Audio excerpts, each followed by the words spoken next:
show you guys some things that are popping up. Tomatoes and peppers. Pretty good.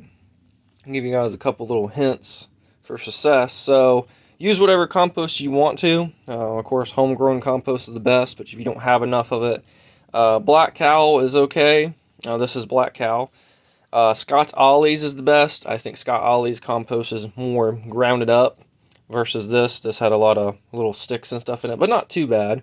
After you get it watered down and stuff, it works, and it's growing pretty damn good.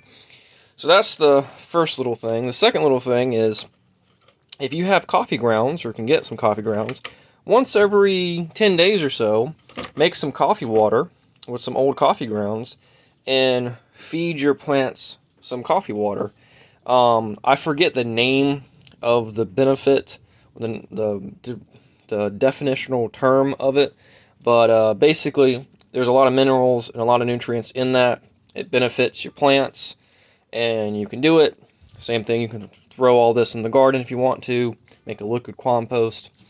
So anyway, there's a little bit of advice. Third thing is, if you're seeing what's happening when you're watering, the water is coming out the things, what I do is every few days I take all these up and I drain the water in a bucket and I just throw it outside. You can save the water if you want to, recycle the water. It's up to you how you want to do it. I've just been throwing it outside in the grass and making sure it's not mucky in here, because you don't want to have bugs or mosquitoes or algae or whatever and mess with the root system, especially on the bottom of these plants. So that's a little bit of advice. Hope you guys are doing good. I know for me that I'll be planting probably in about a month, probably the 15th or 20th of April, I'll be putting stuff in the ground. Well, a lot of people that live in the northern parts have snow still. They'd be waiting a little bit longer, so I'm a little bit ahead, so hopefully this helps you guys. Anyway, I'll see you guys later.